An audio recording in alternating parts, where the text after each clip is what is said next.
Yo, yo. And Mama K.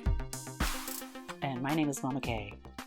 Jess is derelict in her duties this evening, so she will not be joining us for this catch-up. She's got stuff going on. I mean, she's getting married in a couple months in Italy, so I don't know. She's probably got a pretty packed schedule for the next few times. But the rest of us are here to catch up on a lot of new movies. I think I counted up. I think between the three of us, we have 9 theater movies to talk about. And then several 2026 streaming shows and TV. So almost all new stuff tonight. So once we get in the middle of the year, we get more pure new stuff. At the beginning of the year, you kind of catch up on 2025. I don't really like talking about like 2022 movies and shows. I'm like, no one cares about that anymore. We're going to talk about stuff that's contemporary, you know?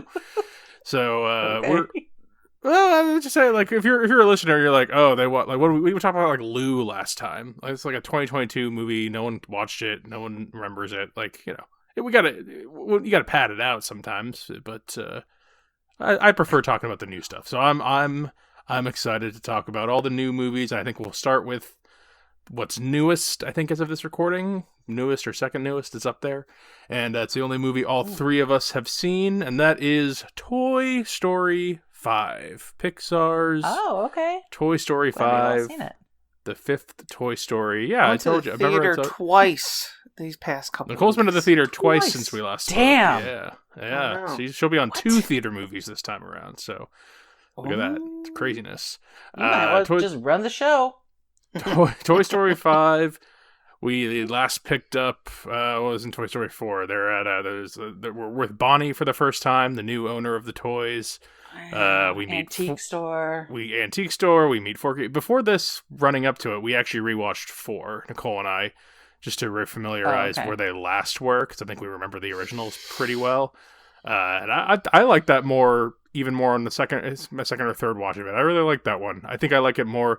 I think Nicole and I have said before, we don't like 3 as much, even though people say 3 is like the best, but like I disagree. I think it's okay. I mean, it's still really good. It's a Toy Story movie. I don't think there's a bad Toy Story movie. But right after 4, I turned 2 on just because that's my favorite. I just had to watch 2 again, and it's just so wonderful. I just love number 2. Alice Toy Bond. Toy Story 5 now. We're with Bonnie for a second year, and this is the first one we are introduced to tech in the form of many different tech, but the main antagonist for the majority of the film is LilyPad, an iPad type thing for kids with games on it and social networking. So like all of Bonnie's friends are on LilyPads, and she can't make friends well, or is outcasted because she doesn't have one, so she gets one. And she starts to spend a lot of time on it. The toys start to feel cast aside, and they have to go on a little adventure to this Jesse's the lead in this one. They're going to go on an adventure to untechify Bonnie, I guess. They find another friend for her, perhaps. We learn more about Jesse's past. And Woody makes a return. He's been out with Bo Peep and the other outcast toys, helping the homeless toys, or, you know, that's what he was doing at the end of 4. So Woody comes back for a little bit. Oh, okay. I was going to say, Woody was in 4, though. Woody was still the main in 4, and then Woody leaves the Bonnie crew to go hang out with the Misfit toys to help them find new purposes and stuff. So we also have a side plot in this one of many new tech Buzz Lightyears, so we can get into that later. But I'll start with Nicole, who went to the theater with me for this. What do you think of Toy Story 5? Oh, I did go to the theater with you for this. Great theater experience, right? No! Uh-oh. Oh! We're starting hot. Yeah. What a damn shame. I just, we went to one of the big theaters. It was a Sunday, I think, and it was, in the daytime. So, you know, everyone has their families out there, it was like the second week it was open or whatever. Full house, yeah. So it was pretty packed, which was all fine and good. Pretty tame audience experience, except for the family sitting right next to us, who oh no could not stop talking. They were asking each other questions. Oh, who is that? Oh, what is he doing here? Oh, why is Buzz Lightyear doing this? Oh, what is this happening? And then in the very beginning, I tried to squash it early. The kids were chatting in the opening scene, and I shushed. I did. And the lady next to me gave me a dirty look, and I was like, "Look, lady, I don't care what you think. I'm shushing these kids, right?" And from the other side of us, the lady the other side with the talking side. Yeah. Oh, okay. Not with the group. Not with that family. No. The group was like two or three, like 4 to 8 year old kind of range kids, and then the dad. Yeah. So. Oh no. I didn't shush them anymore after that. I just let it go. But by the end, when the ending credits were on, the kids were still talking, and even the lady next to me that gave me the evil eye earlier started staring them down. And I'm like, see? That's how bad this was. Awful. They would not stop. Whole movie. And the dad was in on it. He was talking away. He was making funny. Yeah, Dad was also talking. Oh my God, he was making jokes. I'm like, will you shut up, please? Like, your commentary is not adding anything to anyone in this area. Like, we none of us have seen this before, sir.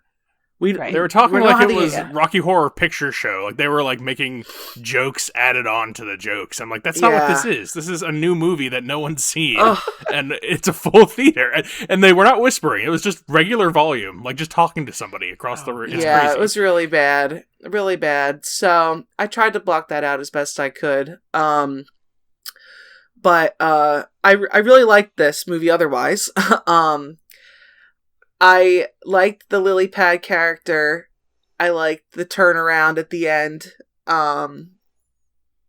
And I thought it was interesting that they decided to do the tech. It was only a matter of time, right, before they introduced that into this toy world. So that was an interesting thing. It was really sad thinking about Bonnie getting bullied on it. I was like, oh my God, this is like awful. Oh, you actually felt bad really for Bonnie for once.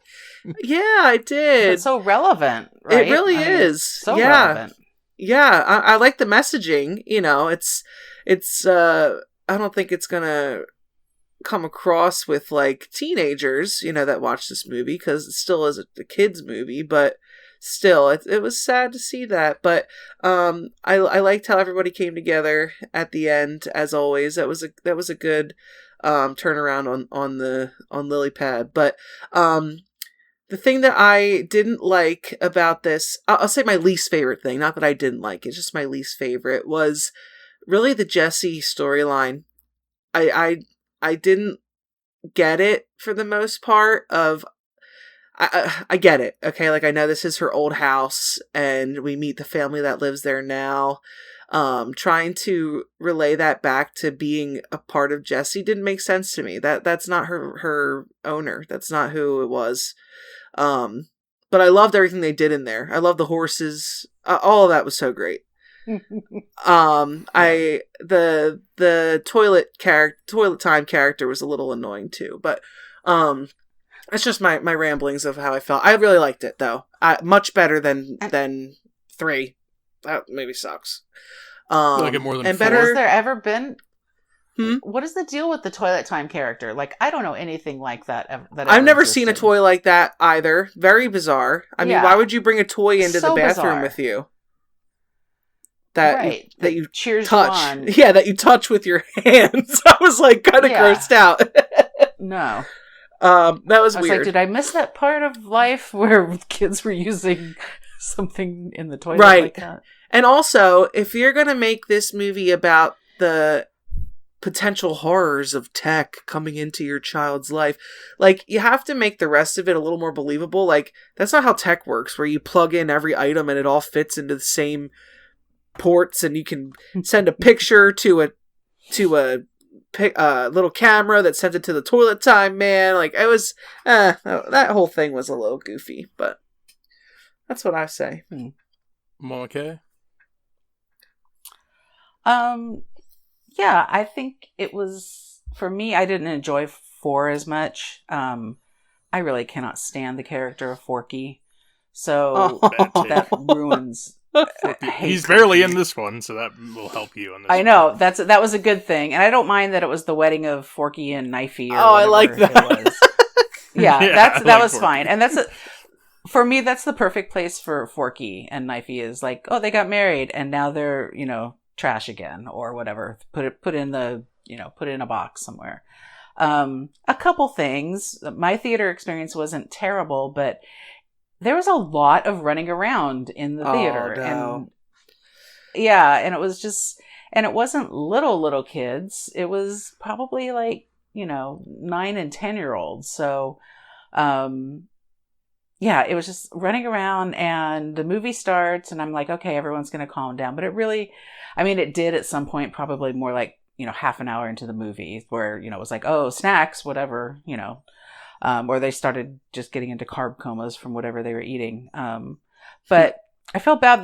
There was a dad and a little boy behind me. He was probably under 5, and he started off and he's watching and he's like, where's Woody? Like, where's Woody? I don't see Woody. Now Woody shows up, and all of a sudden all we talk about for Woody is that he's balding, possibly, getting a paunch. And I'm like, really?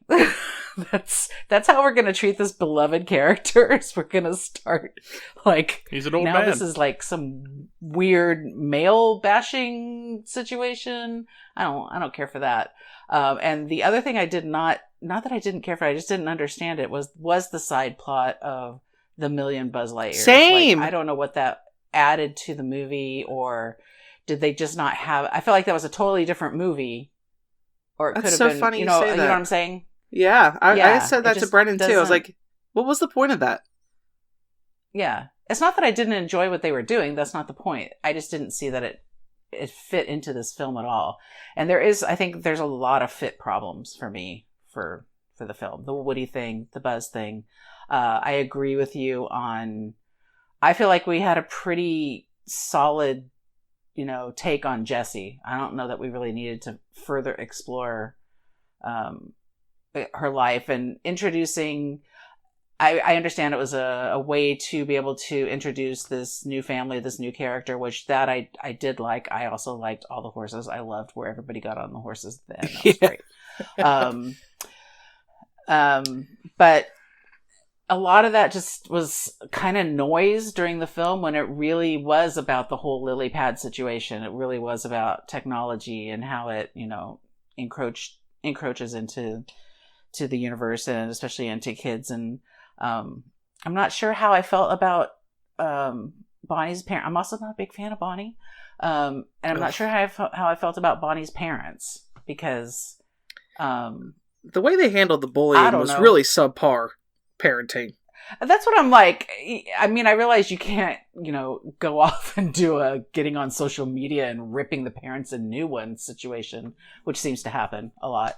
But it was, I thought that they're milquetoasty. They didn't really deal with that very well. I also felt bad for Bonnie, which is, that helped me out with the Bonnie character a little bit, because I did feel some sympathy toward her. And I liked the new character of Lilypad. And I think we have a lot of things in common. When the techs all started working together at the very beginning, something couldn't even send an email. Now all of a sudden it can do all of these things. Exactly. Yeah. Stop building this world and then saying this doesn't fit. Like this, it doesn't work for me. Having said that, enjoyable movie. If anybody needs to know, you have to wait till the very end to get your Taylor Swift song. So, I know, all that hype was so funny. I figured it would just be an end credits song. I was never expecting it to be integrated to the movie. So, but yeah, if that's what you were looking for, it's just the end credits song. The whole Jessie I'm sure there were people story, who were looking for that. Yeah, definitely. The whole Jessie story, to me, just has, no resolution to it either. She goes to these great lengths, and, at the end, she just ends up back with Bonnie, doesn't she? And it's like, oh, this is where I was supposed to be this whole time. You could have figured that out without doing this whole rigmarole. That's kind of what Woody has to do in 2, but I have some hang-ups, but they're different. He was stolen ones. He was stolen by Al's Toy Barn. Yeah, Al. we know this. Yeah. but he thinks about for a while into going off. Stinky Pete's really whispering in his ear and convincing him, "Oh, look, you'll be immortalized. Look at all this cool stuff that with your face on it. You know, we know Woody's an egomaniac, so he's like, ooh, I get to be immortal forever. It's like, oh, what a great show, and it's like the worst show ever. Like, it's. But anyway, we're not talking about two. So." I like the Jesse story as the center of this one. I like that we have a new lead, basically. I don't like that they brought Woody back at all, because he didn't do anything. He, like, truly didn't do anything for the plot. He didn't have to be there. Like, when he comes back, like, his impact, he ends up being, like, the third guy behind Buzz and Jesse throughout the rest of it. Like, he's just around. I would have preferred him not be there really at all, and then maybe he has like a cameo somewhere if you have to put Woody in. But I liked that Woody was sent off on the fourth one to do something else. And then if we're gonna, I think we're gonna get a sixth. The creators have said they're gonna make a Bonnie trilogy, just like they made a Andy trilogy. Oh my God, no! Why? Why? They haven't made a bad movie yet. Why would you say no to a sixth? Because I don't like I don't like how they play with things. Like the whole Taylor Swift thing is like, you know, people are getting into the theater with that. When you're watching the preview for this movie, Woody is part of the movie. So, I mean, and then you get there and he's this like, meh. He's not important. I hate that about at all. Yeah, I wouldn't. Well, I know. Well, they made it that way. It's not like he did it to himself. No, but I mean, well, they chose in the last movie to send him off, and the choice to bring him back, I think, for me, is the biggest mistake. The things that you guys didn't like I like the Jessie story a lot, and I think the conclusion when she is always worrying about her original owner, and that she forgot about her and moved on and everything, and then when she finds, I mean, we're in spoilers time, the lunchbox with all the memories in it, and you find out that she named her kid Jesse, I was crying. It got me again. Toy Story did it again. Like, it's never not gotten a tear out of me, any of the five. No matter how much I don't love 3, there's still really good heartstring moments in 3. I like Lily Pad. Bonnie is such a weak main character, though. She does not have a personality. She's boring. What was Andy's personality? Andy was just a rowdy kid. He didn't do anything. And same thing with Andy's mom. Like, she's also a nothing character. The humans are nothing characters. I would, any critiques you could throw at Bonnie and her parents, I would say Andy and his mom. If you look at the original the difference 3, between them is that Andy's mom wasn't a driving plot piece where the parents of Bonnie are. They're the ones that are making the decision to go back and pick up the toys that she dropped and this and that. Like, it wasn't like that in the ones with Andy's mom. This one it feels different. They're trying to insert the parents more. That they're not working. But in a weak way. I think it's just because they have to be, because with the tech plot, you have to.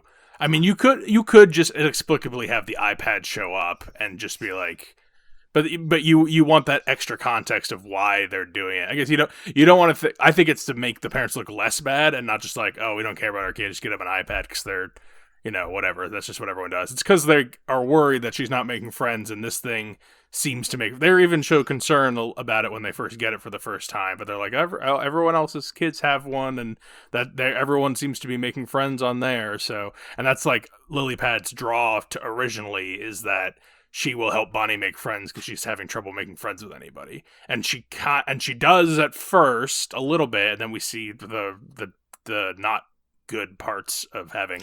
Not even though they don't even know she's in there. I don't understand this whole setup of this iPad situation anyway. It's just not something that's not how it works in real life. If they're trying to teach kids that it's not all about tech, it's about your imagination still, that doesn't even make any sense. No, kids don't use it as a social. 6-year-olds don't use it as a social media tool. I don't think. I think they mostly just play games on it, which is what a bunch of them were doing. That was more realistic to me. But they have like you said, the side tech characters that are like the 2000s tech, the older tech characters who have also been cast aside.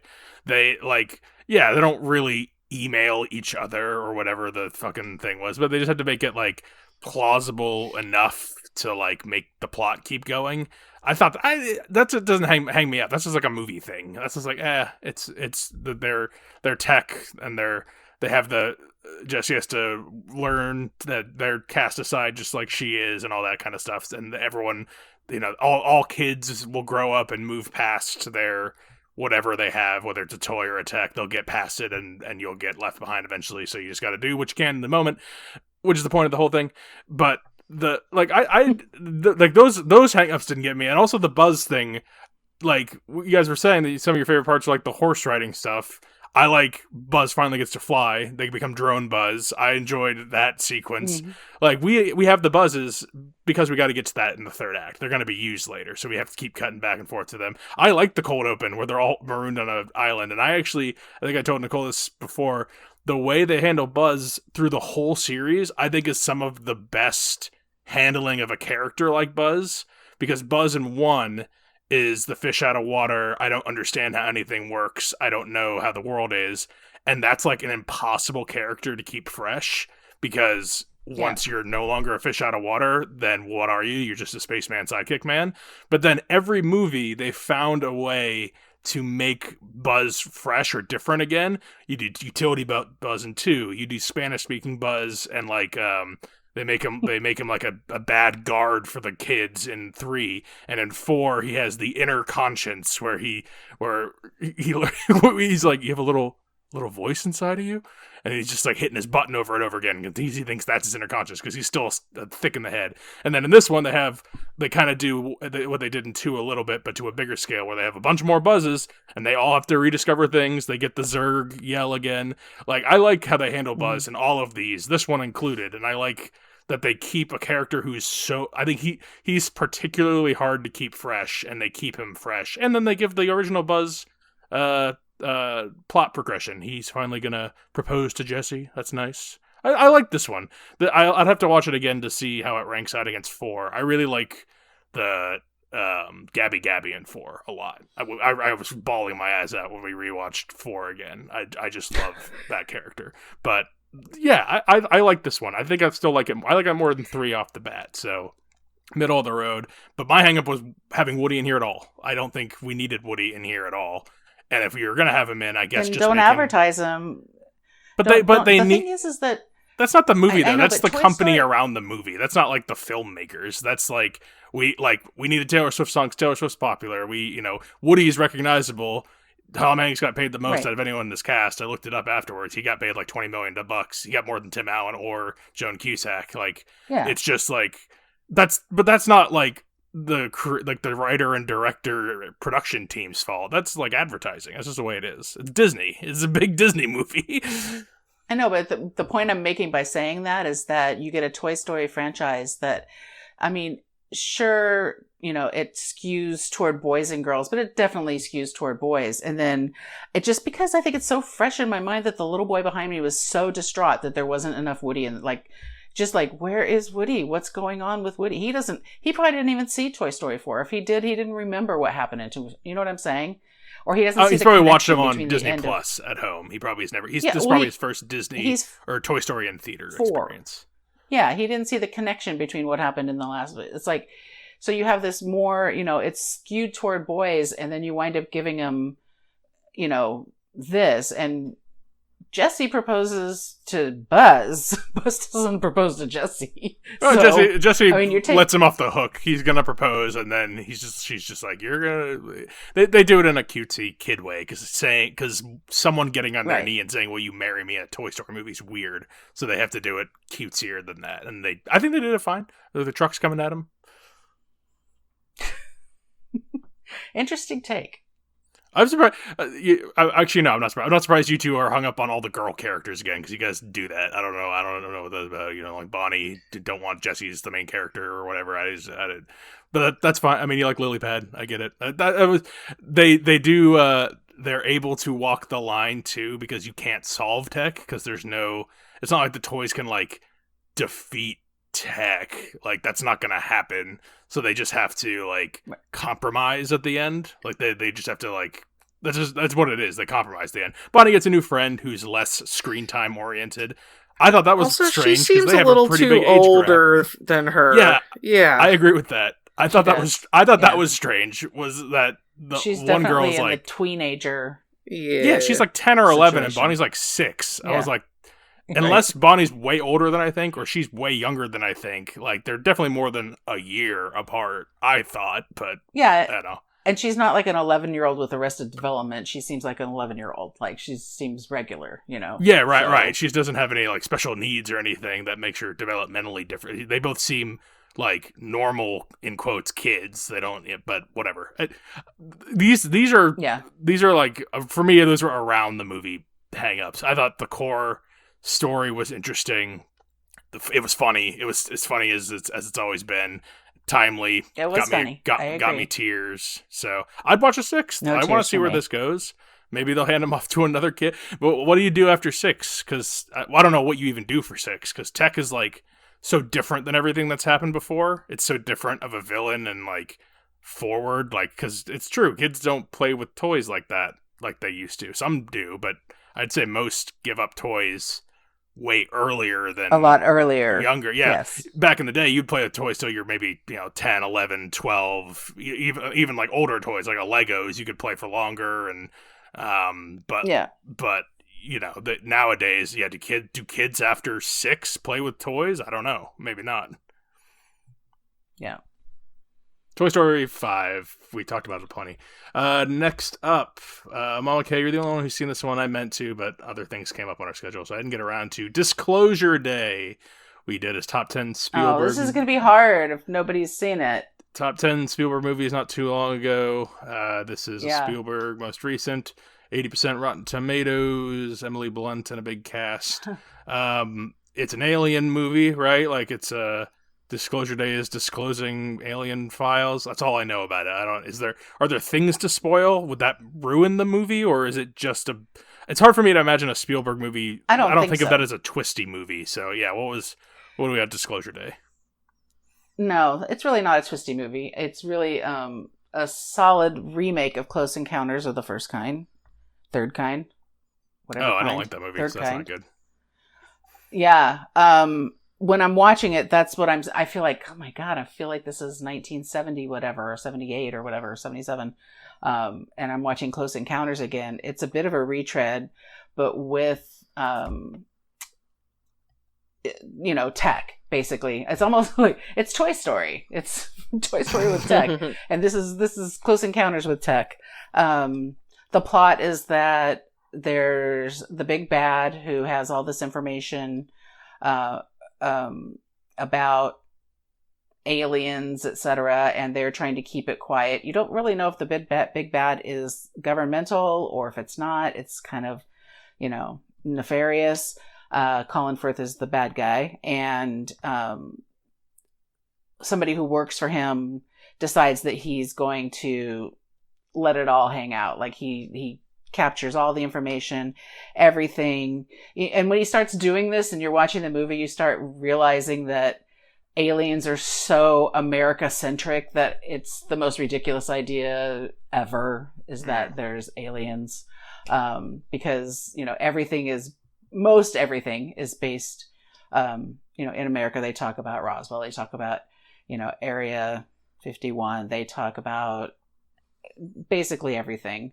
And so his goal is now to get this information out to the public. And because Emily Blunt is a reporter, and somehow there's a whole backstory about how she and this guy are connected. They don't know they're connected, but they are because of aliens in the past.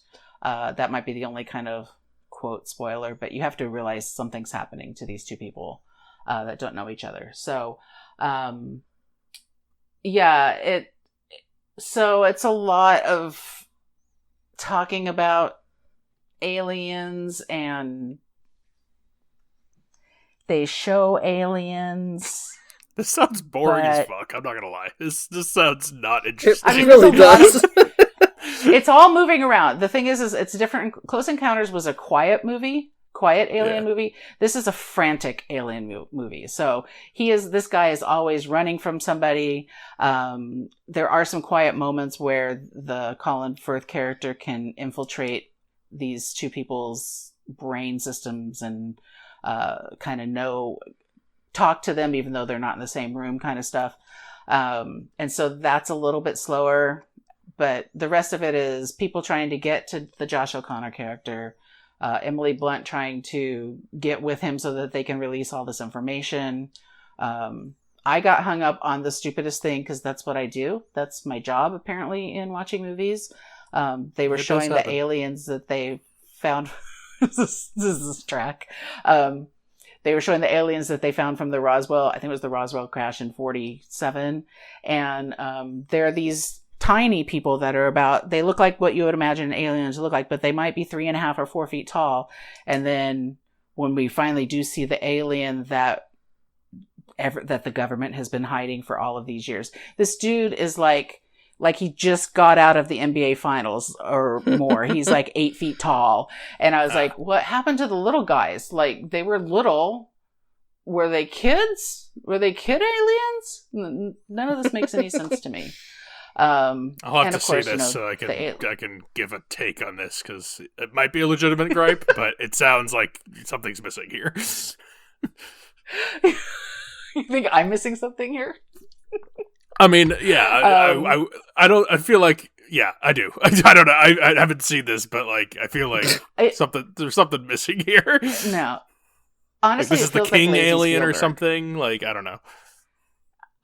Maybe I don't know. It feels lazy Spielberg. It feels redone.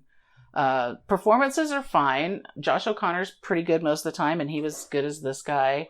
I don't know. I mean, Colin, oh my God, what's his name? Firth.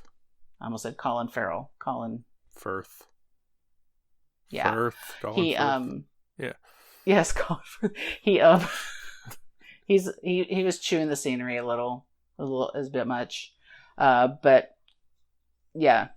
It was fine. 80 seems high then? Playing that day. What's that? 80% seems high then? Yeah, 80% seems really high. Like, but the people who are going to go see this are going to give it. They're going to give it a recommend, because the people who go there's a whole swath of people who aren't going to see this movie ever, because it's not anything remotely.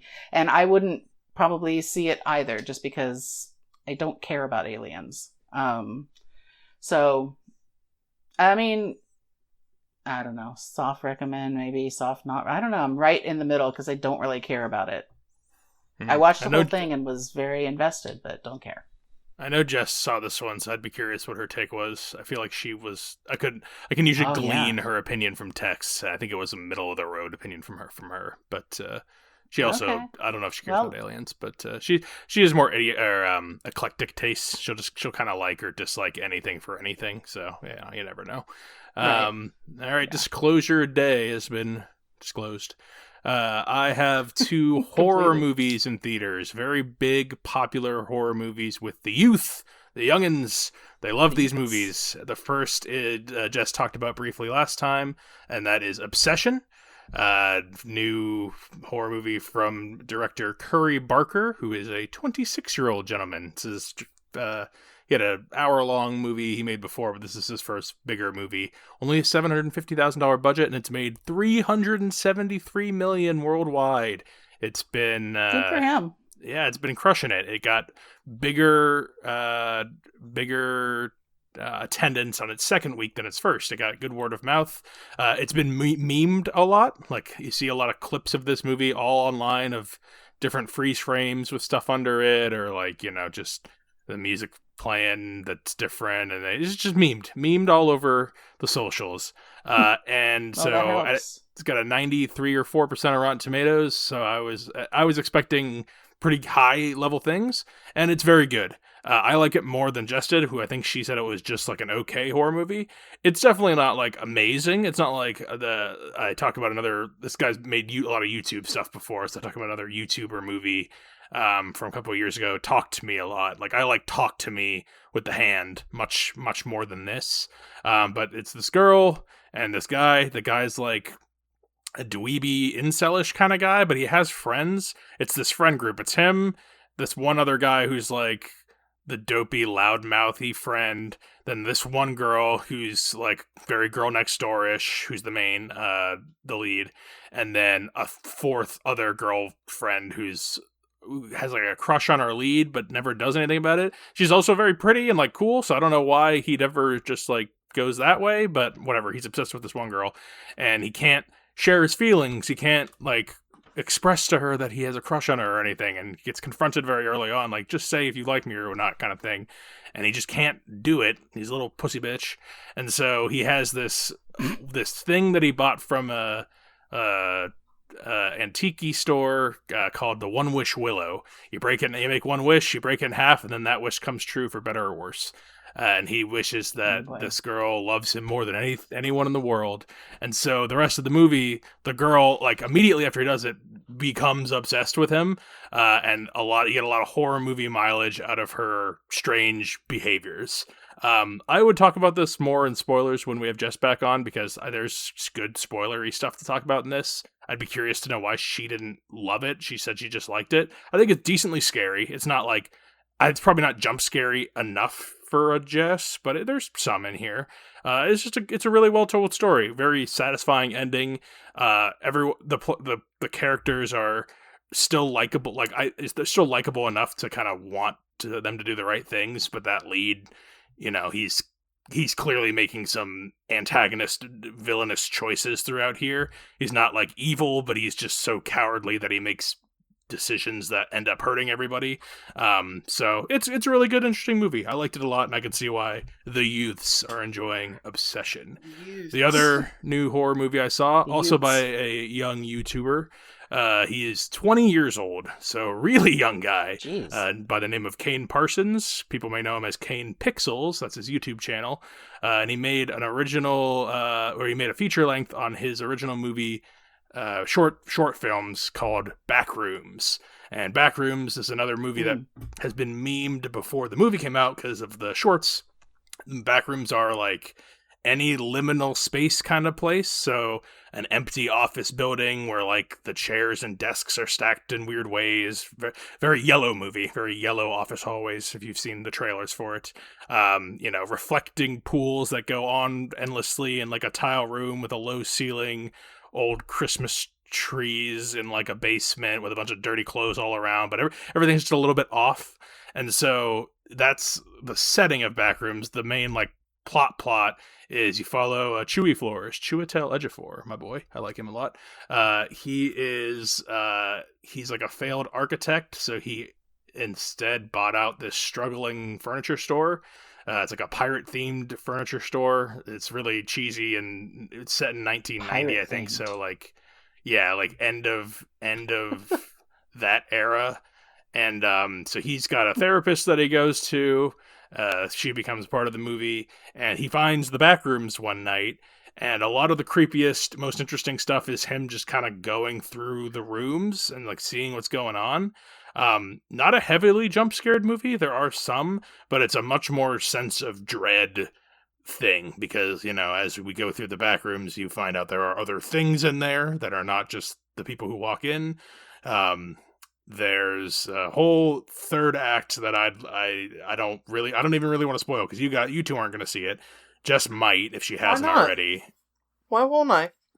You wouldn't, or you would? I would hope you see this. I didn't think it. I don't know. I just didn't. I talked about it, and you didn't seem interested. Well, I don't.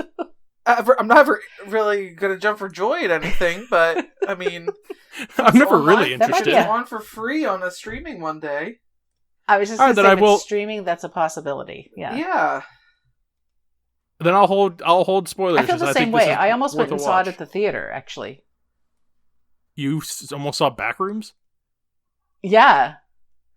I mean, when it comes out, so you can mute the scary parts in quotes. It's worth seeing. It's really good. That's what I said. I'll be able to watch it at home. So yeah. Yeah, all right. I'm not going to spoil because you've watched this show. This has an 87 Rotten Tomatoes, another movie that made a shit ton of money for a young filmmaker. It's an A24 movie, and it's the highest grossing A24 movie of all time. It beat Marty Supreme, which got like 200-something million. This has 331 at the box office with a 10 million budget. So these young filmmakers are crushing it. And I've noticed all the young filmmakers, there's a couple making comedies, but for the most part, they're all making horror movies. And that's what like young people are flocking to. I know young people have always liked horror movies, but I haven't seen like a what's it, like a Paul Thomas Anderson or like a Quentin Tarantino type in this generation yet? Even out like, Scream 5, huh? Or whatever. Scream 7. But yeah, because no one cares about that anymore. Like, that's been so played out. This is wholly original. This will probably be in my top 5 at the end of the year. It's so unique. There's nothing like it. I've heard, the only complaints I've heard, and these are people who still say they like it but don't love it. I love it. I think it's a 4.5, almost 5-star movie. Probably 4.5-star movie. But there's completely two sides. There's some people who are like, I wish they explained more about the Backrooms and how they worked. I didn't get enough information about how they work. I'm like, well, that robs the scariness. You can't know everything. And then some other people are like, they told us too much stuff about the Backrooms. It's supposed to be just a liminal space. It's not supposed to be a story and all the... Then the third act, there's all these things going on. I'm like, yeah, it's a movie. It has to have a plot. I'm like, they perfectly did it. They perfectly rode the tightrope, I thought. But so I think if you're complaining on one side or the other, I've heard enough of both sides to be like, I think they just kind of nailed it. I think they just kind of got it perfectly down the middle. So, yeah, Mama K, when it comes out, put the mute on the scary parts, watch Backrooms. Nicole, when it comes out, we'll watch Backrooms, because I'd like to talk about this more. Broad daylight. Yeah, broad daylight. It's okay. It's not just a jump scare movie. There are definitely, you will be dreading parts, but it's not I would never call this a jump scare. It's definitely more psychological. Making you sweat type of movie. Yeah, oh yeah, you're gonna be sweating, and it's just like, that thing is like, as far as like horrific stuff on camera, there's very little like blood and gore, like very little. There's a little bit because it's a horror movie, but like as a industry standard, like this, if I put this against 9 other random horror movies, this would be like number 2 least bloody or something like that. Like it'd be not bloody, and not jump scary. So it's good. I love it. So I'll stop Backrooms there, since we might talk about that later in the year, and I want to hear Jess's opinion as well. Hopefully she'll see it. But we're staying in theaters. The other theater movie that Nicole saw with me, also with her mother, we were just out on a Saturday afternoon and seeing what was playing. We were going to go see Michael, but thankfully that was not playing at a correct showtime, because that movie, we've already talked about that. There's no reason to see that. Instead, we watched The Sheep Detectives, a family comedy with talking animals and Hugh Jackman, Greg from Succession, other people. Nicole, what'd you think of Sheep Detectives? Yeah. I didn't know anything really about it before we saw it. I heard a little bit of buzz, I think, but not too much. I think it's just one of those movies that kind of flies under the radar. You probably will see it when you walk into the theater. If you don't know what you're looking to watch, maybe that'll catch your eye type of thing on the marquee. But other than that, I don't think it was advertised really. But I was delighted while watching this movie. It was a delight. Aww. Yes, nice. They had talking animals. Love that. And they were really cute. It was a murder mystery. Love that. I love it. Love a good whodunit story. Oh, yeah. Okay, I'd like this. Yeah. Definitely. A you done it? It was a you done it. Little bit of Shears muddiness. Little bit of muddiness in the characters, the human characters. Because they have to make it a little like confusing and moving parts around so you don't figure out who's the killer or whatever. So that could have been cleaned up just a little bit, but I really liked the sheep, and they are so cute, and there's just a really heartwarming story in there about the runt of all the sheep, and you learn about their kingdom, of who's on top and who the natural selection of the sheep. But it was really cute. It was really nice. I was just we were just talking about our feelings on this because we were commenting on one of the movie Facebook pages that me and Brennan follow, and they were asking our feedback on the movie, and I said I wish there was a little more Hugh Jackman in it. He wasn't in it enough, and he's a good role for him. I mean, he's playing a guy on a farm with an accent. It's good. It needs more Hugh. But really, is it a bit like Babe? Is what? It feels babish, yeah? Like Babe? It's more a little more slapsticky than Babe. Like there's definitely some physical comedy in here. This is completely fun for all ages because there's plenty of stuff in here for like little kids to like, but it's still adult funny and like a good story. There's way more human stuff in it than I originally thought. I thought it was going to be pure like 90% sheep, 10% human. It's more like 70-30 sheep to human. There's definitely some scenes where it's just humans doing stuff, and that's necessary for the murder mystery. It would be kind of because the sheeps are trying to solve the mystery, basically, as is Greg, who's the town sheriff, but he's like horribly ill-equipped to solve a murder. So the sheep sneakily help him. But there's a bunch of sheep characters. They all have really interesting, fleshed out, distinct personalities. And yeah, this is a feel good, crowd pleasing family comedy. Got a little dusty, a little teary eyed at the end, but yeah, it's good. I have only a positive. I only 3/4 guessed the ending. I mostly knew who the killer was going to be, but the exact reveal I was a little bit off. So, but yeah, it's good. It's a quality comedy mystery, very lighthearted movie for the family. Yes, even for a murder mystery, it was lighthearted. Yeah, there's like obviously some death involved, but like it's all very it's very lighthearted. It's a cozy mystery. That's what those are called. Cozy mysteries. Yeah, especially when you have it was cozy talking animals. It's like it was made of wool. Sheep detectives. All right, Mama K, your turn for theaters. I think this is actually our last theater movie. You saw the Brendan Fraser, Andrew Scott Pressure World War II movie. Haven't seen any of those before, but 87% on Rotten Tomatoes. I saw some trailers for this. Looked okay. What'd you think? So the movie is about the weather. Oh, so. Fun. Yeah, it makes you wonder, like, how do you make an interesting movie about weather?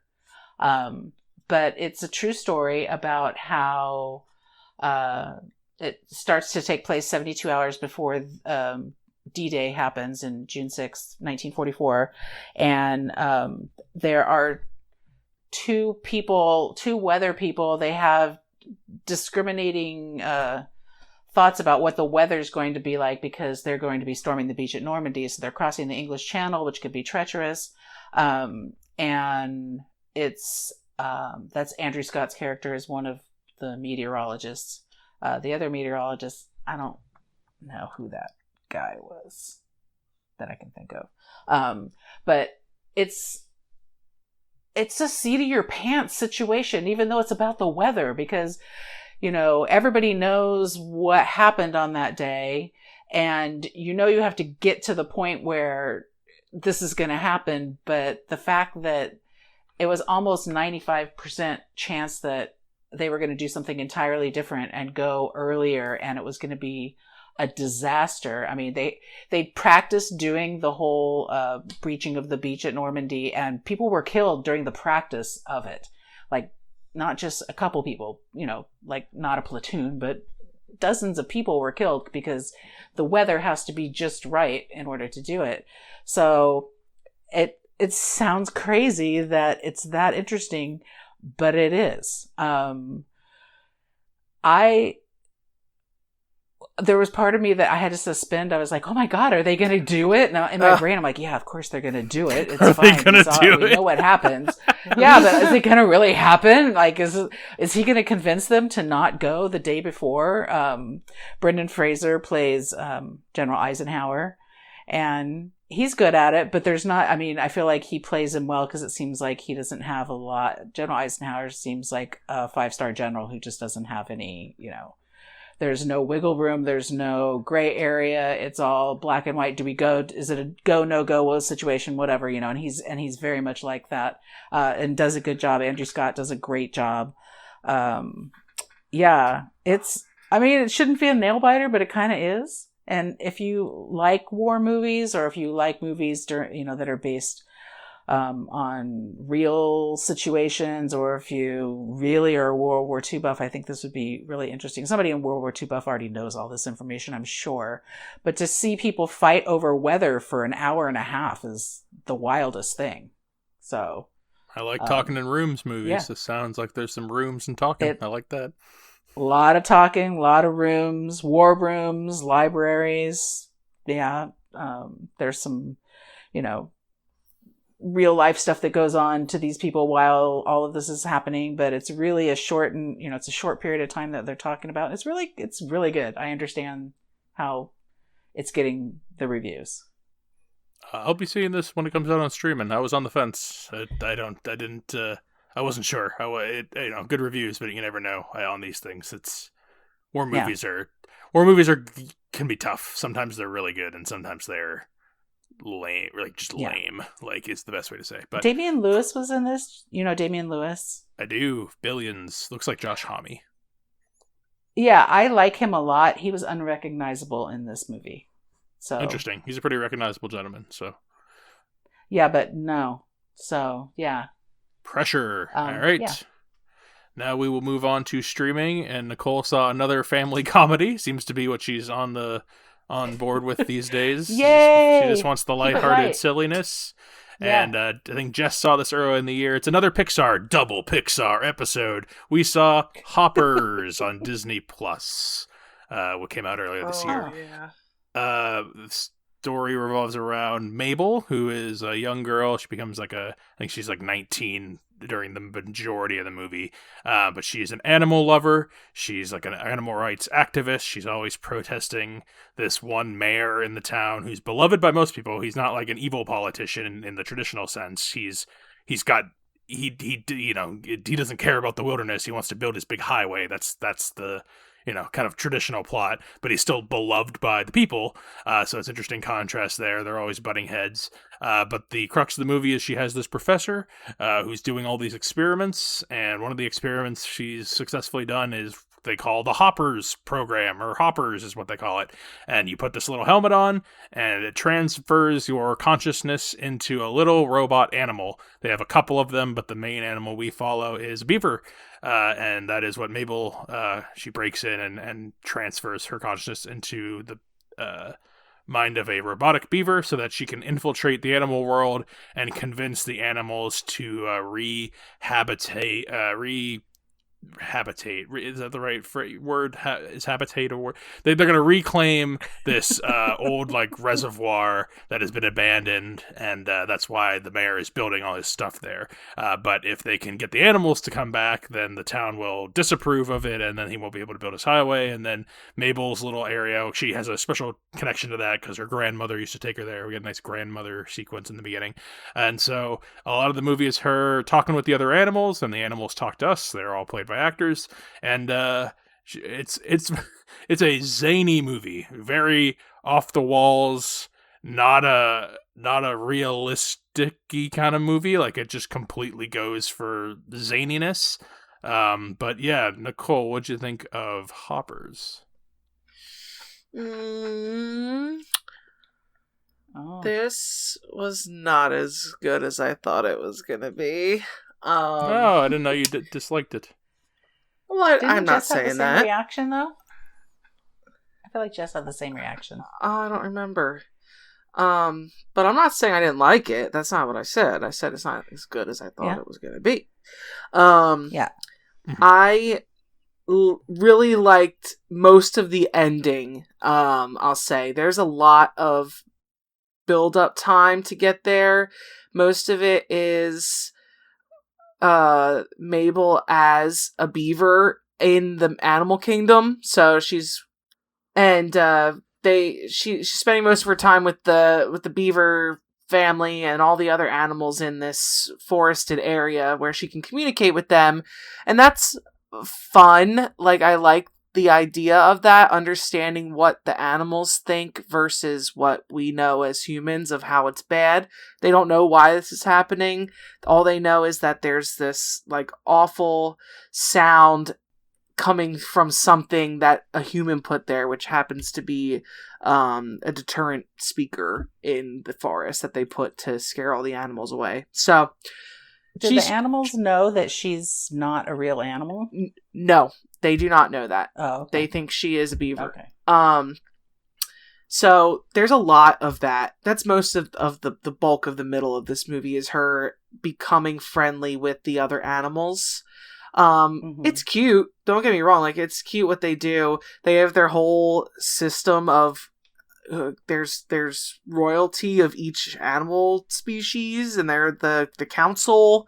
They get together to make decisions, and like it's a whole big thing. But the overall movie, I just, you know what upsets me the most? You're gonna laugh. You're gonna think it's so stupid. The main draw in the trailer for this movie was this little green lizard. And you know I like the derpy dudes. And I'm like, oh, this lizard's gonna be fun. That fucking lizard was not even in this movie more than 10 seconds. He was like a sidekick. Where was the lizard? He was a sidekick the whole time. He was with the bear and the stoner beaver. Yeah, well, the whole movie. Even if he was... But, well, okay, so he left... He did nothing then, because I didn't really even recognize him being there. The sidekick who did nothing. But why does animals need animal sidekicks? That's not when they're the most fun. Well, he's not... I mean, he's part of the bear and the stoner beaver and him are, like, always around as, like, Mabel's friends. Yeah, I mean, it was cute, but I thought it was too long of a build-up, and we've got a lot of things that don't make sense. They talk about, yeah, it's fine for us to eat each other. That's how it's supposed to be, but then they don't do that. Like, I don't know. There's a lot of eating. There's eating each other in this. No cannibalism. Yeah. Some of the animals do eat each other in this, for sure. The end is fun in most of it. We've got a rogue butterfly that turns evil, and that part I could do without. But the best part of the end is this giant shark that they befriend to help them, named Diane. And that's funny. Diane the shark. Yeah, I think it's Diane's Diane, right? part of what Diane's the shark, yeah, and that's part of the Ellen is the bear. Like, they all have like regular names except the stoner guy's Loaf. Right. But Loaf, they all it completely goes zany. Like, when the scientists are observing the animals and they're like, oh, they're wearing crowns, because like the council literally wears little gold crowns on their heads, and like the shark attacks on land. I don't have to explain how all of the mechanisms work, because it's pretty zany and fun to watch. But like the scene the shark comes in is very funny. But it definitely doesn't try to be even remotely realistic. I know you're putting your mind in a beaver movie, but like it's pure wackiness kind of behaviors, which I think you have to be in the mood for like than nonsense. Other Pixar movies. It feels like very different because Pixar movies, even when they're fantastical, feel grounded in something. This does not feel grounded in anything. It just is completely wacky. I like this more than you. I thought this was a very funny movie. I laughed quite a bit. It's very enjoyable little bits. Not emotional tugging for me as much as a regular Pixar movie, but like I said, this doesn't feel like a regular Pixar movie. This feels more like another animation studios type of movie. It really did, good. And it looked unlike a Pixar movie too. Yeah, it very felt different. it felt like an Illumination or something. Yeah, I was gonna say that, but I wouldn't slander this movie by including it in Illumination, because those movies. If this were Illumination, it would be the best Illumination movie by far. By far. Yeah. Like, this is... I know you like Sing, but I think this is better than Sing, and Sing is the only good Illumination movie, in my opinion. I disagree with that. Sing is better. No, this is better than Sing. I don't want to talk about Illumination. I just... Those movies all suck. They're so lowest common denominator. Now that's a good lizard side character. Mrs. Crowley. I'll give you that. I'll give you Mrs. Crowley. She is the best side character. Side character, yes. This little side lizard, he didn't do anything. I was really upset about that. They hyped him up in the previews. We may need an episode on best side lizard movies. Favorite derpy side characters. Those are Nicole's favorites. Yeah, Enchanted.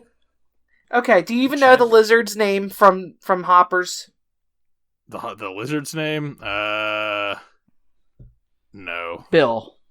Oh, you're close, but you see, you didn't know it. It's Tom. I don't know. I didn't guess Bill. Who said Bill?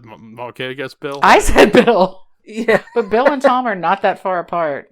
Yeah, they're all regular people names for the most part. Mabel is one of the most out there names, and she's the human. But I like this. I thought it was good. I'd give it a full-throated recommend. But Nicole, are you a soft recommend or are you a not recommend? I'll give it a 3.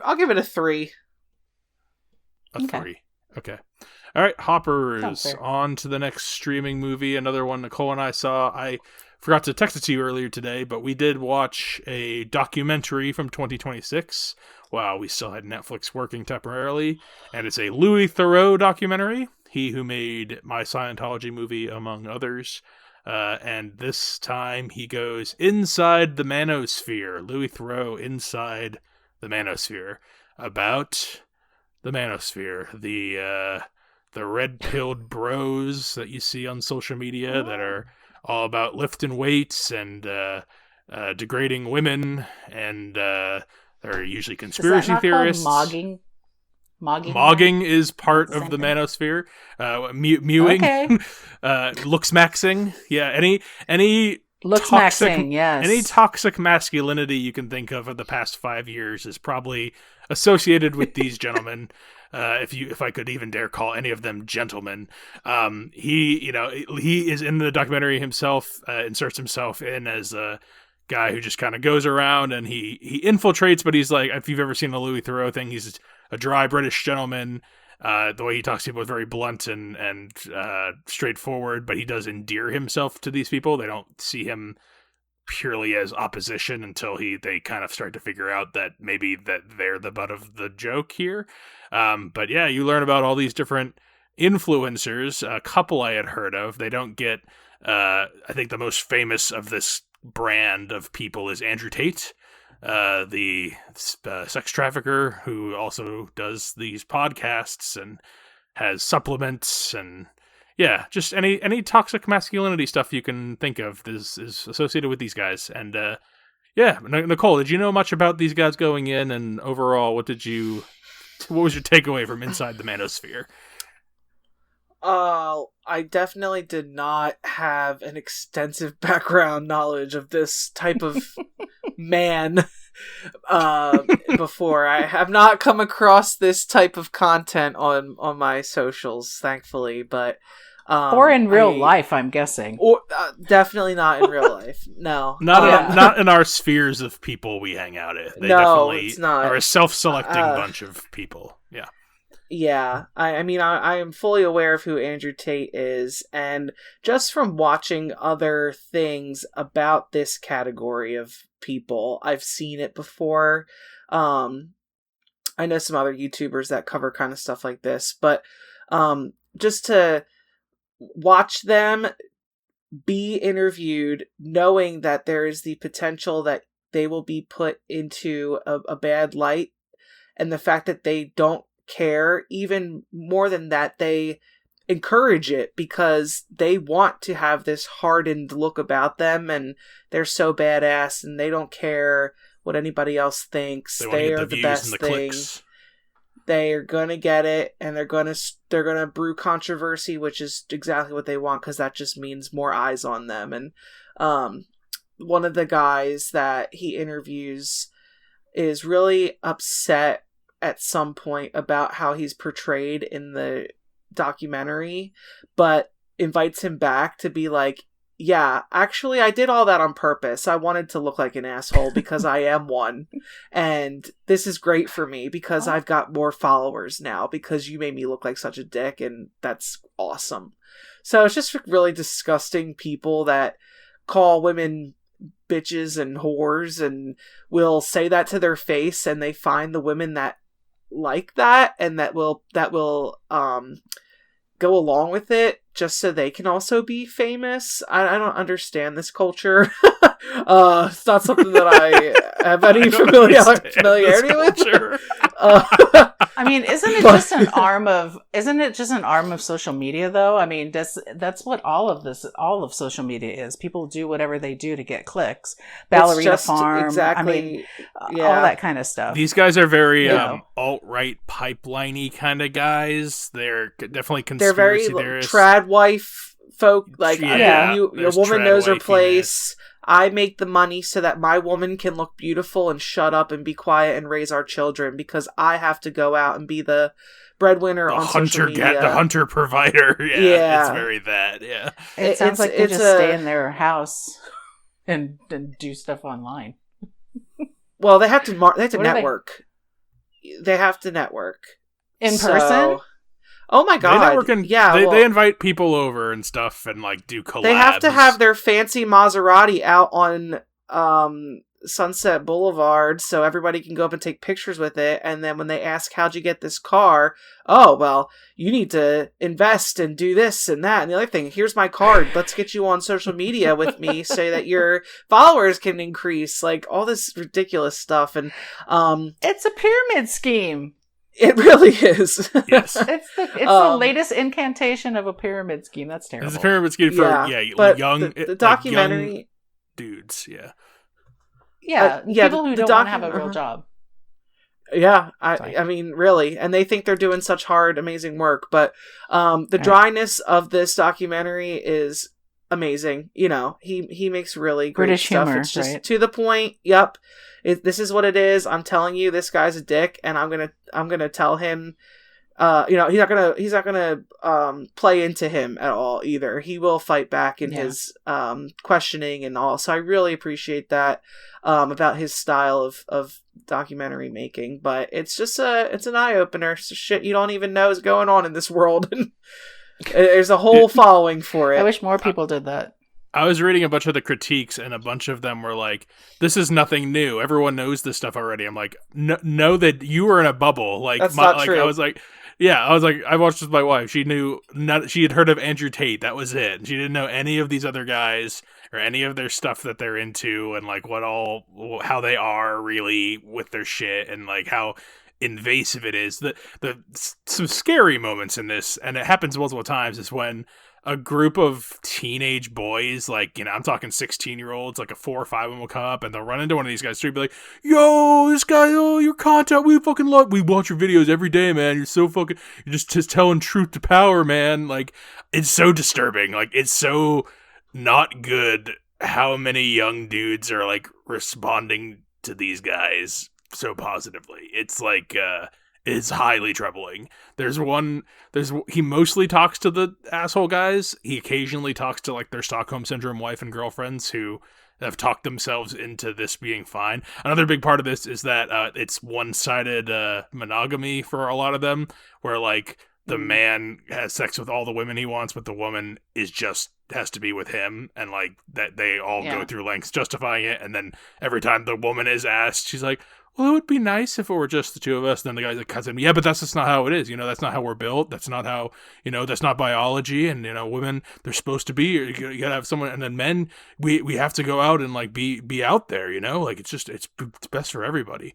I'm just like, this fucking psycho shit. It's so fucking crazy. But there's so off the bell curve. There's one group of like regular guys they meet who are like not the influencers, but they watch their stuff. They're like, "Yeah, these guys are really cool." And the one guy's like, "I mean, everyone's so obsessed with like mental health stuff nowadays, and like I don't even believe that stuff, like."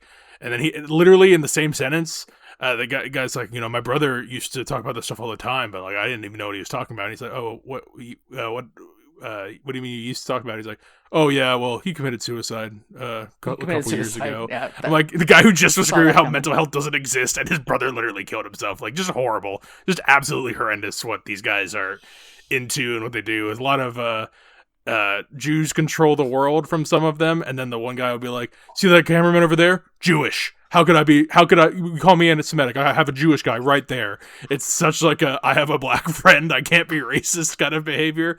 Just real it's just disturbing how big a lot of these guys are and how many young guys flock to it. I don't envy the parents of young boys currently. Not good times.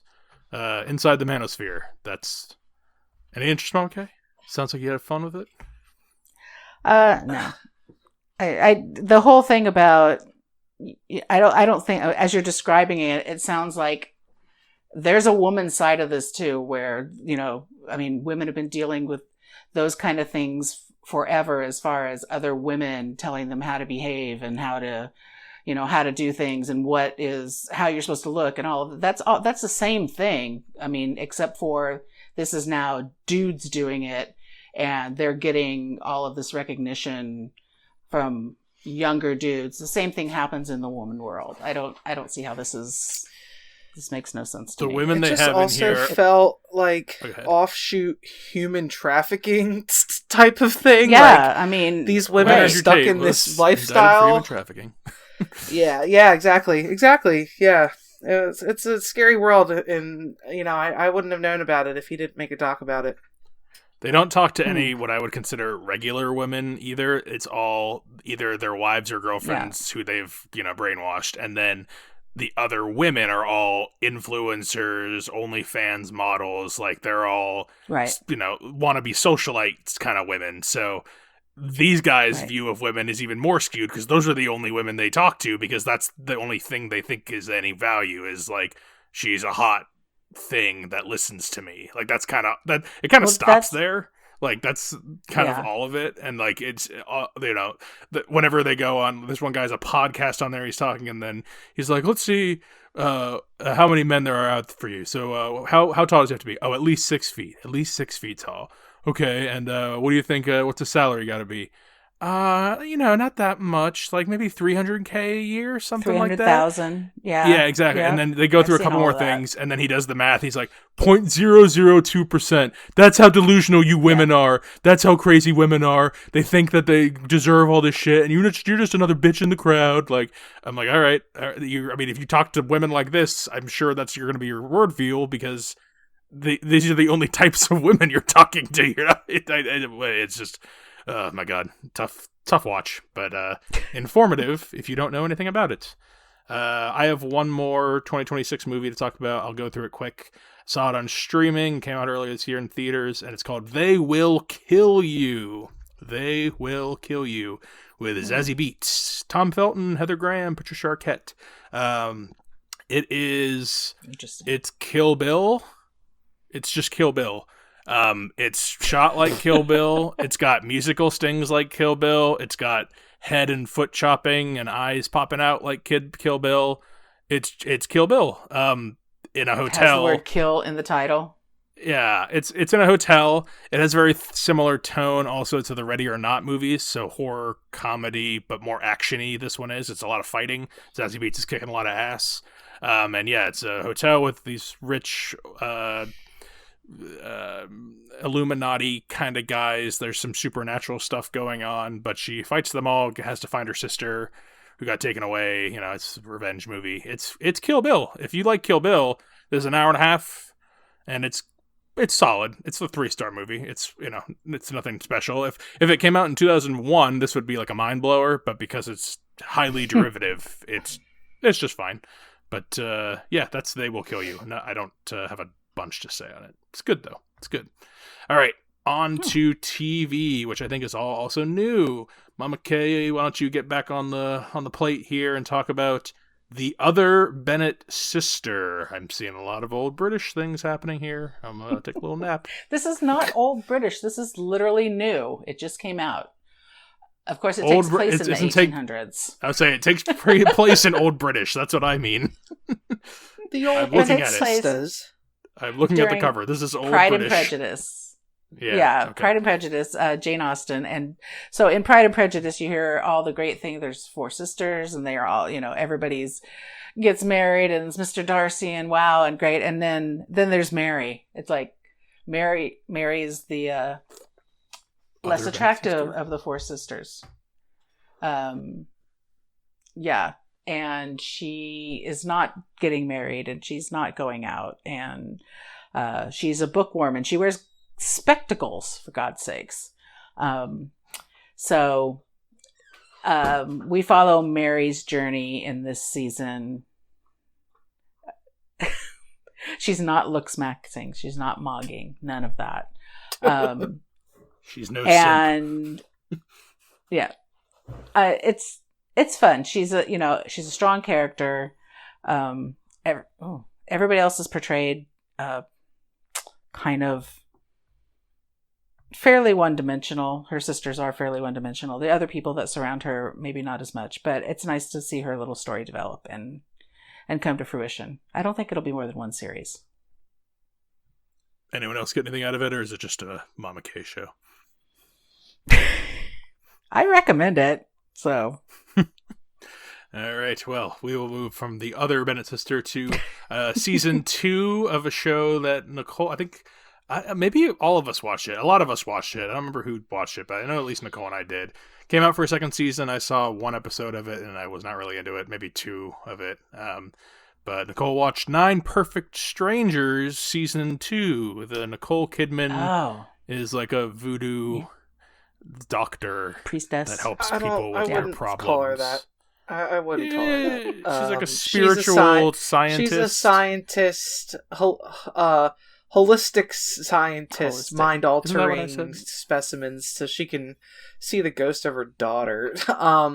But no, this one is set in the Alps, so we are not on a resort. We are in the Alps now.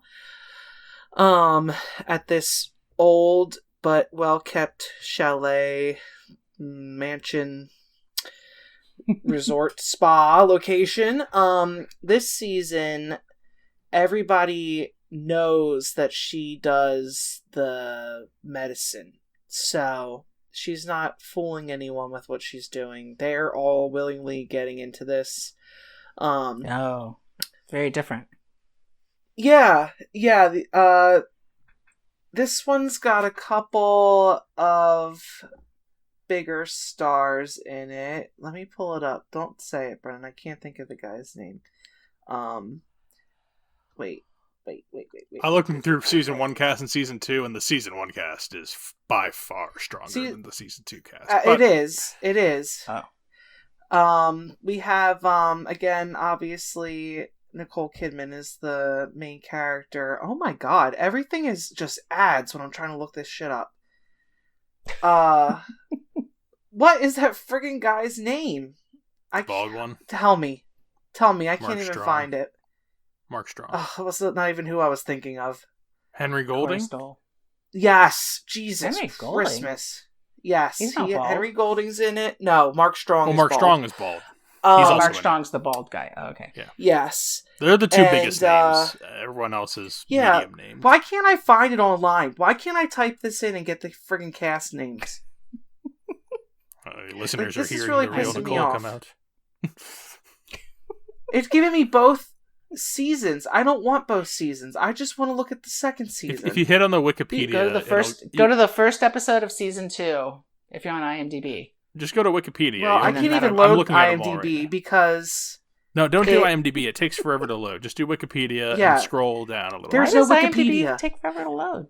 I don't know. It's got so many advertisements and shit. I have that problem too. Her... I always just go to Wikipedia. What's her name? Christine. Christine what? Barnaski.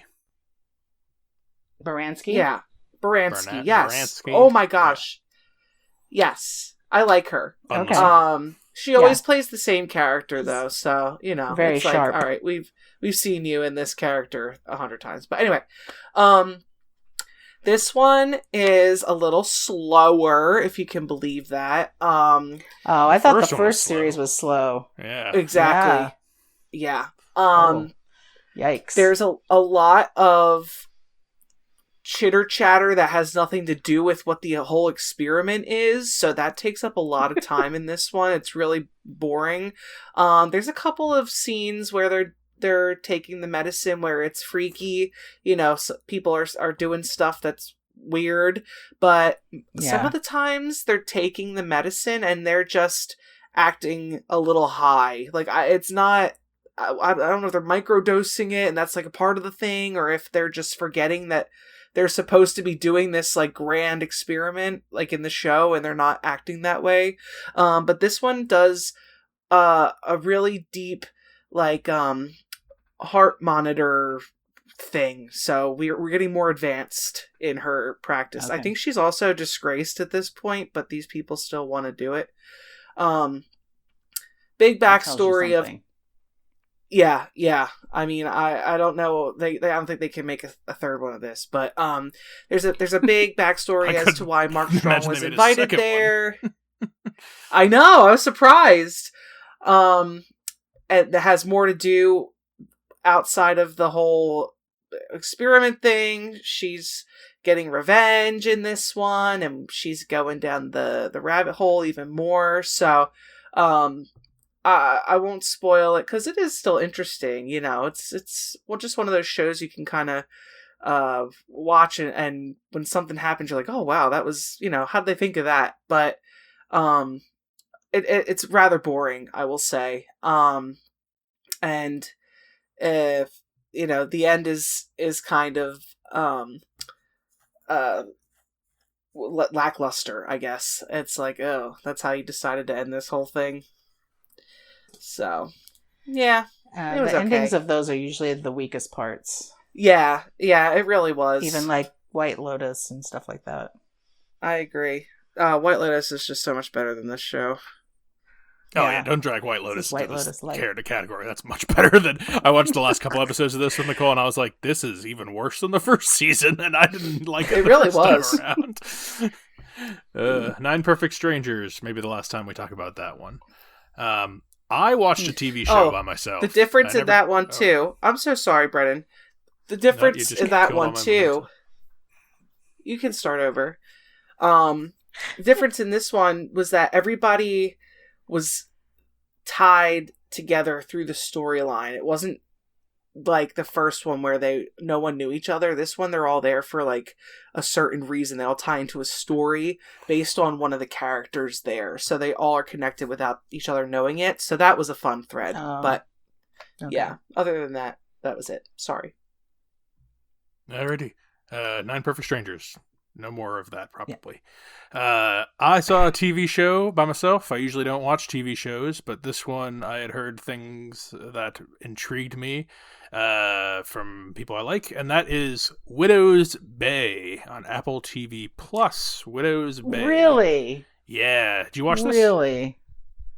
No, but it just came across my feed today, and I was like, it was like one of those. You may like this. You may like this. It's listed as comedy horror, and there is like some supernatural stuff. It's very jump scare light, and it's much more tonally like an X-Files, where like there's obviously like scary things, but it feels like Parks and Rec. It's like the creator is Katie Dippold, who is a writer on Parks and Rec. The director of a lot of the episodes is Hiro Mori, who did Barry and what's the other show he did? Atlanta. So other two drama, comedy, surrealist kind of thing.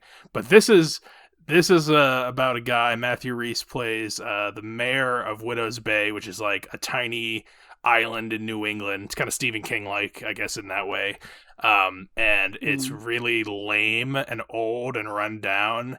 It's in modern day, but like the town barely has Wi-Fi. They have like 3 restaurants. All the people who live there and work there are old, doddering kind of people. There's a couple of younger people, but like that's mostly what it is. And he's the mayor, so he has to... So Maine. Is what? So Maine. It's very Maine-ish, yeah. So it could easily be. And it's very Parks and Rec-like, because he's the mayor, and a lot of the town stuff is him working with the other office clerks and the mayorship, and they're all... They're just funny. They're funnily written. Like it's very Parks and Rec style humor of the small little meetings and like people going on too long about stuff that doesn't matter, and the old ladies doddering on, and the clueless dudes not knowing what's going on. But it's all in this background of there's some sort, the island's cursed. Stephen Root's like the old guy on the island, and he's like always talking about how the island's cursed and all this bad shit's going on. And so a lot of the season follows the mayor at first denying that the town's cursed, then stuff starts happening to him, and then he has to realize that that's true and try to figure out how to stop the curse so that he can he wants to bring tourism to the island. He's trying to make it a new Martha's Vineyard. That's his goal. In the first episode, It kicks off. He gets someone from New York Times, I think, to come and write a story about it, and he's trying to get it to go well so that tourists will come and everything, and Stephen Root's warning him the whole time, can't bring people here, the darkness is coming back, kind of thing. And even though there is a string through the whole thing, and I'd say the last couple episodes are a little bit more concluding that larger plot, a lot of the episodes stand on their own pretty well. Like, there's one where he's in the haunted hotel, and there's one where we follow one of the main women side characters, and she's throwing a party, and each one kind of focuses on that, and each one has its own horror thing that it's doing. Like, it's not just like there's ghosts on the island or zombies or vampires. This island has like a million tropey problems, and that's where like the comedy kind of comes in. Like, they have evil clowns and zombies and Jason Myers type killers and a bunch of stuff that doesn't like make sense literally, but it just kind of keeps happening to them, and it's done in a light horror way, but definitely much more of a comedy leaning into the tropes of like a Scream kind of movie. It's really funny, and it's really well structured, and it leaves on, I would say, a satisfying conclusion, but there's definitely I think they got renewed for a second season. There's going to be more. The way it ends is it concludes the season well, but there's a little cliffhanger type thing. And there's a couple of twists at the end that I did not see coming, and I don't want to reveal because, Monica, I really would recommend this show for you. I think you would like this. Widow's Bay on Apple TV+. You said clowns, though. There's one clown episode. One. There's no other clowns in any other episode, and the clown's in it for like 90 seconds. It is not a clown heavy show, but like I said, every episode is its own standalone like horror thing going on, but it all has a moving plot that all ties together. The characters all progress and change a little bit as the show goes on. And yeah, there's some good twists and turns at the end, and you really the last episode there's some the choices they have to make and like what they're actually up against. Like it's compelling, it's good. I might just watch this again. I really liked it that much. I watched the whole thing in one night, and it's half-hour episodes, so super digestible. Not 50 minutes episodes, just tight little 30-minute episodes. So Widow's Bay, I recommend from me. Mama K, you have another TV show. Your Friends and Neighbors, season 2, I imagine? Yeah, Apple TV. We'll stick with Apple TV. We love Apple TV on this show. Yeah. John Hamm, some other people you may have seen. Second season, they're super wealthy. They live out, I don't know if they live on Martha's Vineyard or where they live, but they live somewhere very rich, Long Island-ish. And his life just progressively gets worse and worse, and he cannot get out of his own way for making it worse and worse and worse. And that's the reason I watch it, because I love seeing John Hamm make his life terrible. Because these people are the 1% of the 1%. Like, they're all extremely wealthy, and there are some, and I watch it even though there are some people I can't stand watching. Olivia Munn is in it. I don't like watching her, and I don't like her character in this. And I can still watch it because I've never seen anybody who's so successful make such consistently horrible decisions in life. And just when you think things are kind of turning around, not turning around like things are going to be fine, but turning around like maybe they're not going to get more shitty, it gets worse. So, kind of fun to watch. John Hamm, Your Friends and Neighbors. Interesting. Yep. Interesting. They're not really friends, though. I mean, ever. No, they're more your neighbors, I guess. Yeah, just neighbors. We have one more new show before I think we're about to close out here. But Nicole and I watched a show that after we were done watching the whole season, and I think it's a one and done kind of show.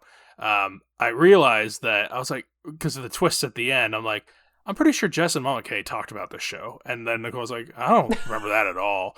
And I looked it up, and you guys both did talk about this show earlier this year in, I think, the beginning of the year. And that is His and Hers. His and Hers with Tessa Thompson and John Bernthal. Oh, yeah. We both completely must have blacked out when you guys were talking about it, because neither of us remembered at all that you guys had watched this. And then it's that cop who's in it, Sunita Mani. She's plays Priya. She's a Indian woman, and as soon as the show was going, I'm like.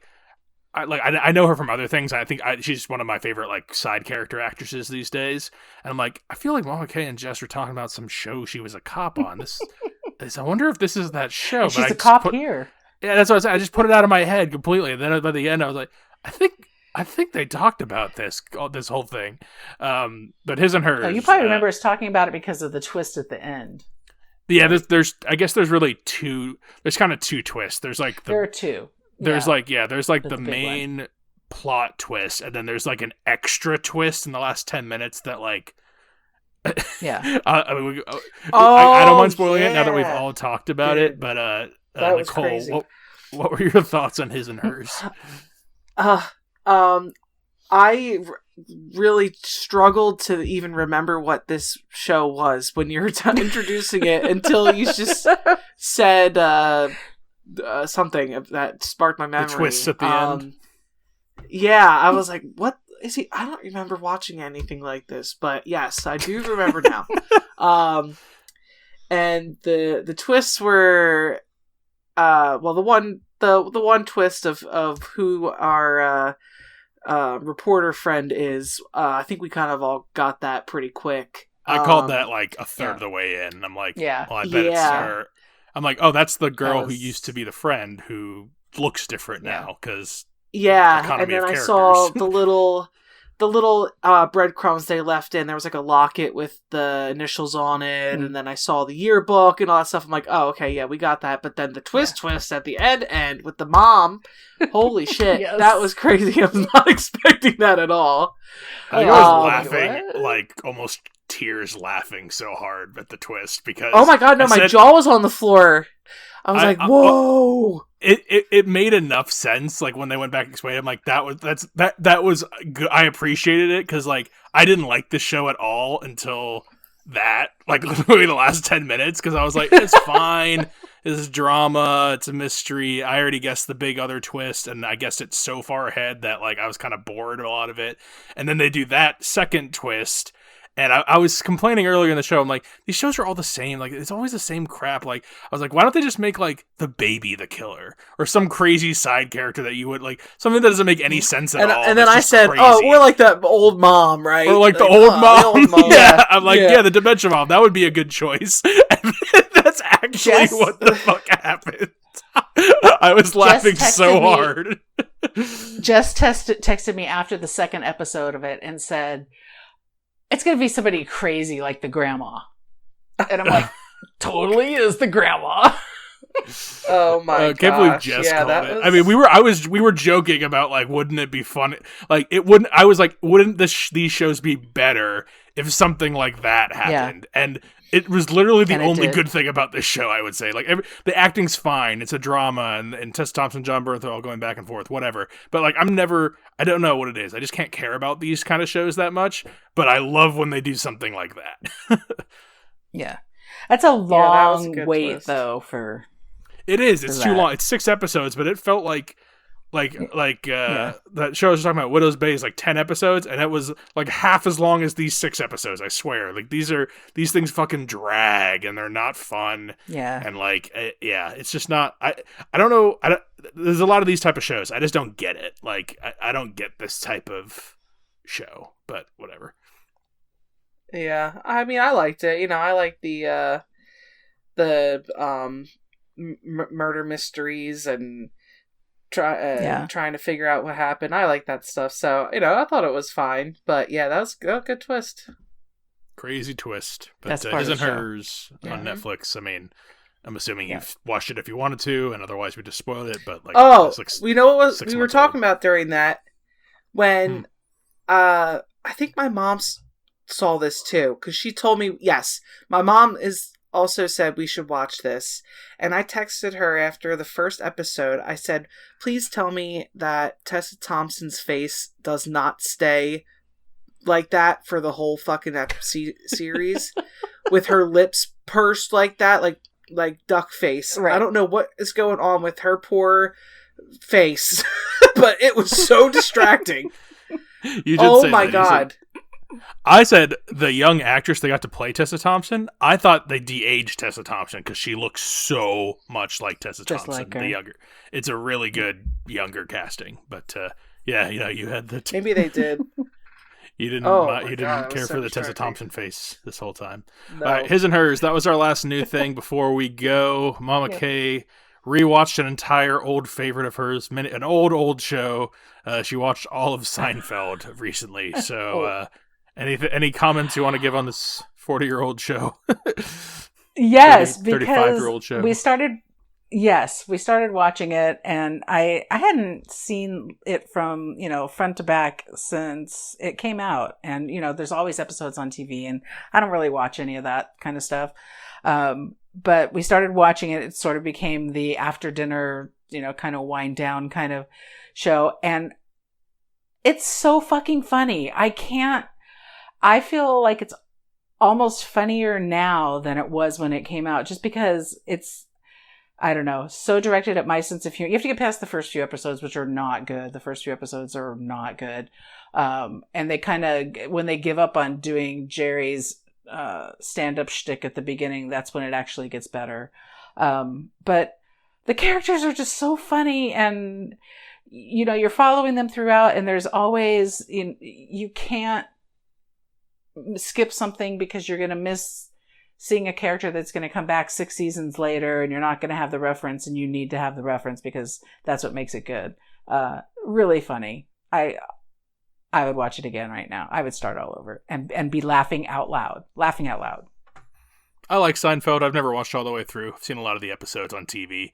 But I'm a Curb guy. I love Larry David, and I love Curb. Curb is my Seinfeld. It's the same tone minus the laugh track and more, real situations, but heightened because it's Larry David. But then you find out like so many of these things actually happen to him because that's just what happens to Larry David, and he's just a magnet. He's the real life George Costanza. He's just a magnet for things going wrong and putting his foot in his mouth and spiraling small things into big things. And yeah, I'm a Curb guy, but Seinfeld's good. George is my least favorite character, though. That's my problem. I haven't started watching Curb, but I'm thinking about it. But George is my least favorite character. So, well, Curb is good. Curb is good because how everyone talks to Larry. I have a hard time it's looking just at Larry David. If you can get over that, Sorry. it's very good. Any thoughts on Seinfeld or Curb, Nicole? No, I don't like anyone in Seinfeld. Maybe Julie Louis-Dreyfus is fine, but if you have a problem looking at Larry David, how can you look at what's his name? Friggin' Kramer in his real life antics. Michael Richards. I had to look up I knew there was something about him, and I had to look it up because I couldn't remember what the deal was. And basically had a crash out. Well, yeah, I mean, yes, Jerry with the thing that's unbelievable and kind of annoying about the whole Seinfeld show is that both Jerry, well, not just both, all four of the characters, they're all can basically, yeah, but no, that's not the thing for me. The thing for me is that I can see Elaine, I can kind of see Jerry, but seeing Kramer and George both have, these thousands of girlfriends over the 9 years is just the most unrealistic thing that I can possibly think of. I mean, Jerry has a new girlfriend every episode, which I understand, kind of plays on, that's what pushes that along and everything. But, that's like the most unbelievable thing. I believe almost everything else, which is crazy because the stuff that happens is crazy. But that whole George is going to be, George is engaged to Susan, who's a billionaire, no, George is never going to be engaged to Susan. No. Maybe if he does the opposite of everything he's supposed to do, then maybe he will. Maybe. And it could be the summer of George. You never know. So Nicole and I saw Seinfeld do a comedy stand-up live. Her friend had tickets and couldn't go, so we ended up getting really good seats. But he's such a cranky old man. He's not with the times anymore, and My Seems... wife, kids these days. Yeah. Same old. Yeah, it's a lot of... I've never cared for the stand-up piece of it, so that's not... Yeah. I don't know. All right. And the Kramer thing, I was really hoping that it wasn't like, child abuse or child porn. And it wasn't, but it wasn't much better. So No, it's not as bad as child abuse. Although, Jerry did groom the shit out of his girlfriend. I mean, he was picking her up from high school when the shows... And they're still married now, so I mean, they worked out, I guess. But, All right, that is going to close the books on this episode. Lots of new stuff we talked about, and also Seinfeld. So thank you guys for being on. If you have things to recommend to us, we've got the July coming up through here. See what other summer movies we got. Films with the Women in My Life on Facebook. Reach out to me on Instagram. I'm Brennan_podhost. Email the show, filmswiththewomen@gmail.com. And also on YouTube, you can find us. Just search Films with the Women in My Life. Thank you, Nicole and Mama K, for being on. Happy 4th of July, because I think that's when this is coming out. Happy 4th of July. Happy 4th. Yeah. We'll watch some little Independence Day. Watch a little National Treasure. Nope. National Treasure. I heard about your rankings. Our Nick Cage rankings. Yeah, that. What do you think? Should have been number 1. Just saying. I think you've seen enough to have. You could have joined us, but my number 2 wasn't even on your guys' list. Yeah, I know. Any guesses, Mama K? Knowing. Night. No, she already said it. Night Shyamalan. Oh. Yeah. Okay. It's a movie from that. All right. Well, it's from that pandemic, not pandemic, recession to pandemic era where he was making terrible movies. Knowing that's one of Nicole's favorites. So, anyway, Brennan signing off, saying thanks for listening and enjoy your movies. Thanks for listening to Films with the Women in My Life. If you enjoyed being a listener in our life, please rate and subscribe on Apple Podcasts or on your favorite podcast app. Keep up with the latest from the show on Instagram at Brennan_podhost, on Facebook at Films with the Women in My Life, and on Twitter at FilmsWomenPod. Finally, you can email the show with questions and suggestions at filmswiththewomen@gmail.com. Original music for the show was created by Ian Burke and Chris Iwanek. Original artwork created by Nicole D'Alessio. This show is produced by Brennan Snyder. Thank you again for listening and enjoy your movies.